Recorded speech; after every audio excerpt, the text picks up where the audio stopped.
Did you know that one of the most powerful ways for the rich to make money isn't necessarily from what they have, but from what they owe? That's right, it may seem counterintuitive, but many of the world's millionaires and billionaires use credit and debt as a key strategy for expanding their wealth.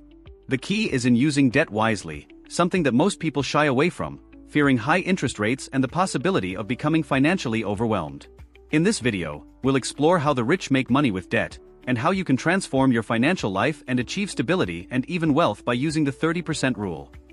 Stay tuned, because what you learn here could change the way you approach your finances and debt from now on. When it comes to personal finance, most people are taught to avoid debt at all costs. And for the most part, that makes perfect sense. After all, the idea of being in debt, with high interest rates accumulating and compromising your income, is a nightmare for anyone. But the truth is that the rich think differently.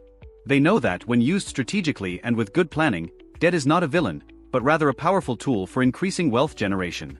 Here, we are not talking about taking on debt to consume or to maintain a lifestyle beyond your means, but rather using credit intelligently to invest and increase your assets.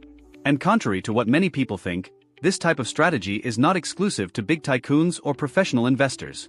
With the right knowledge, anyone can adopt this type of approach and start seeing positive results. Now you must be asking yourself, if debt can be dangerous, why do the rich use it? The answer lies in the key to this whole process: good debt and bad debt. Bad debt is the debt you acquire to buy things that do not generate a financial return, such as a new car, brand name clothes, or even expensive trips. These purchases may seem attractive at the time, but in the long run, the only return they generate is the interest paid to the bank or financial institution. This is the type of debt that the wealthy avoid, as it does not contribute to increasing their wealth. Good debt, on the other hand, is that which can be used to acquire assets, that is, goods that generate a financial return, such as rental properties, stocks, or even financing a business. These debts, when used wisely, can generate a positive cash flow, that is, a financial return greater than the cost of the debt. This is how the wealthy make money with debt. They use credit to create assets that generate more value than what they are paying in interest. In other words, debt, when used correctly, is not a burden, but a financial lever for growing your wealth. Now, let's talk about one of the most effective strategies that the wealthy use to control credit efficiently: the 30% rule. This simple rule can be a game changer when it comes to taking control of your finances. But what exactly is the 30% rule? It's quite simple. The rule suggests that you should never commit more than 30% of your monthly income to debt. This percentage may seem arbitrary, but it has a solid basis in financial studies that show it to be a safe margin to ensure that you don't become overwhelmed and can, at the same time, take advantage of credit opportunities strategically.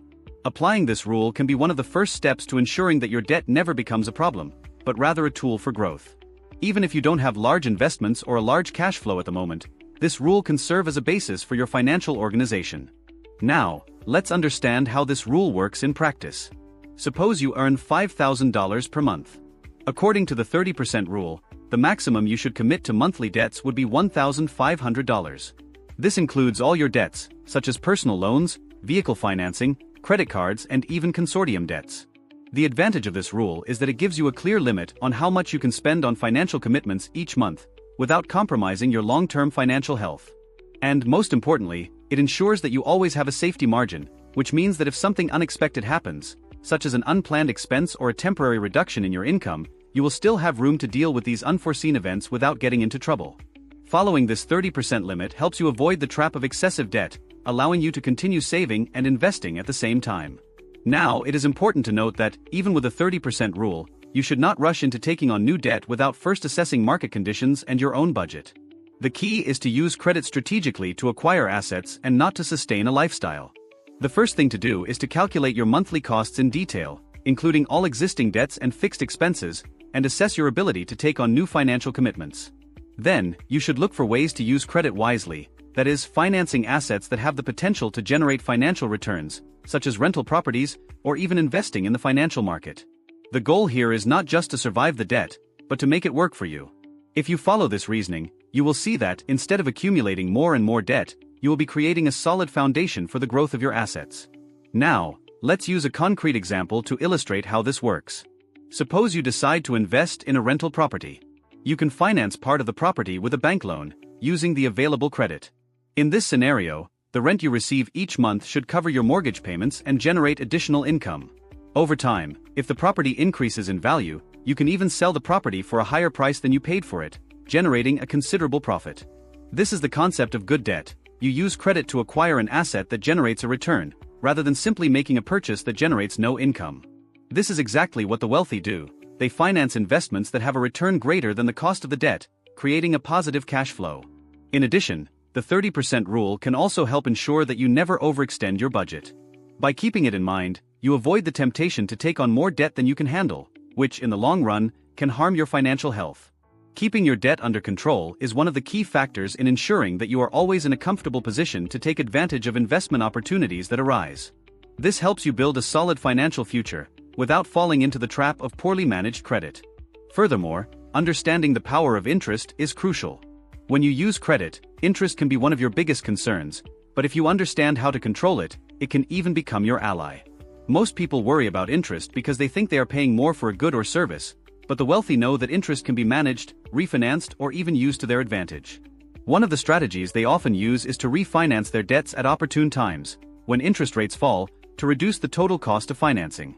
If you already have a debt with a high interest rate, it is always worth looking for refinancing alternatives, especially when interest rates in the market are lower.